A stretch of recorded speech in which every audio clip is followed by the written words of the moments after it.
Bonjour, je suis Mamadou.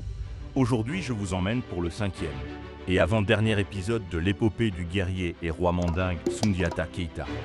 La bataille de Kirina, la chute de Soumaoro Kanté.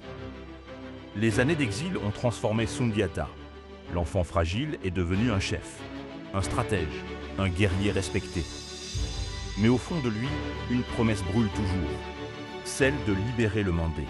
Un jour, les messagers arrivent du royaume de Mema. Ils viennent des anciennes terres de Soundiata. Leur message est clair, le Mandé souffre. Un homme règne désormais par la peur, un roi puissant, un roi guerrier, mais surtout, un roi entouré de mystères. Son nom est Soumaoro Kanté. Selon les traditions mandingues, Soumaoro est plus qu'un roi. Il est décrit comme un roi sorcier, possédant des pouvoirs occultes et une armée redoutable. Son royaume, le Soso, a renversé l'ancien empire du Ghana et domine désormais de nombreuses régions d'Afrique de l'Ouest.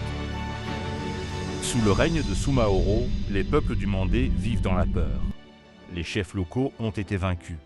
Les villages paient de lourds tributs. Les anciens royaumes ont été divisés pour empêcher toute rébellion. Dans certaines versions de l'épopée, rapportée par Djibril Tamsir Niane, Soumaoro est décrit comme un tyran redouté qui collectionnait les talismans et les objets magiques pour renforcer son pouvoir. Mais malgré sa puissance, une résistance silencieuse commence à émerger. Les anciens chefs du Mandé savent qu'ils ne peuvent pas affronter Soumaoro seuls. Ils ont besoin d'un leader, et un nom circule dans les murmures. Un nom que beaucoup croyaient disparu, Soundiata Keita. Des délégations secrètes quittent les terres du Mandé. Elles traversent les savanes et les forêts. Leur destination, le royaume de Mema. Lorsqu'ils arrivent, ils demandent à rencontrer Soundiata. Devant lui, ils s'inclinent. Il raconte la souffrance du peuple, il raconte les villages détruits, il raconte la domination du Soso. Puis il prononce une phrase simple. Le Mandé a besoin de son roi. Selon les traditions recueillies par Youssouf Tata Cissé, cet instant marque le moment où Soundiata accepte pleinement son destin. Il accepte de rentrer chez lui, non plus comme un prince exilé, mais comme un chef de guerre. Pour vaincre Soumaoro, Soundiata sait qu'il ne peut pas agir seul. Il doit unir les royaumes. Un par un, il rencontre les chefs des différentes terres mandingues. Certains hésitent. D'autres se souviennent encore de la grandeur du Mandé. Mais tous ont peur de Soumaoro. Pour les convaincre, Soundiata promet quelque chose de nouveau. Une alliance entre les peuples. Un royaume fondé non pas sur la peur, mais sur l'équilibre et la justice. Selon Nehemia Leftion, cette coalition de royaumes constitue l'une des premières grandes alliances politiques de la région. Peu à peu, les armées se rassemblent. Les guerriers arrivent de différentes terres. Le Mandé se prépare à la guerre. Pendant ce temps, Soumaoro Kanté règne depuis sa capitale. Selon les griots, son palais est rempli d'objets mystérieux. Des masques, des talismans, des armes magiques. Dans certaines versions de l'épopée, les griots racontent que Soumaoro possédait une protection magique qui le rendait presque invincible. Pour vaincre un tel ennemi, la force seule ne suffira pas. Il faudra aussi comprendre ses secrets. Une femme joue alors un rôle décisif dans l'histoire. Son nom est Nana Triban. Selon la tradition orale, elle quitte le royaume de Soso et rejoint Soundiata. Elle révèle un secret crucial. Soumaoro possède une faiblesse cachée. Pour briser sa protection magique, une flèche particulière doit être utilisée. Une flèche dont la pointe est faite de l'ergot d'un coq blanc.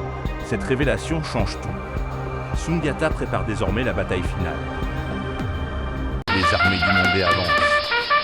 Des milliers de guerriers marchent sous la bannière de Soundiata. Leur destination, Kirina. C'est là que la confrontation aura lieu. Les deux armées se font face. D'un côté, les forces du Soso. De l'autre, la coalition des royaumes mandingues. Le silence tombe sur la plaine. Puis les tambours de guerre commencent à résonner. La bataille éclate.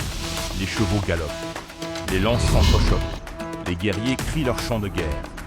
Selon les traditions mandingues, la bataille dure longtemps.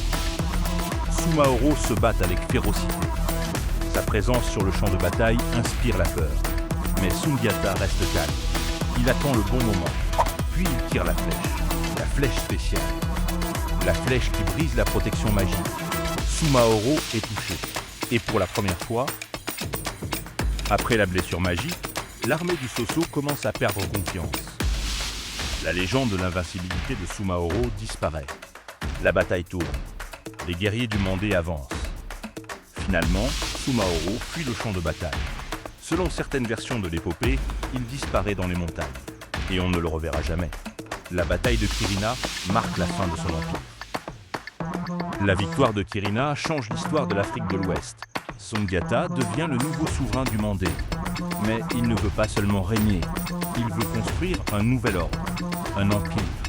Cet empire deviendra bientôt l'un des plus grands de l'histoire africaine, Empire du Mali.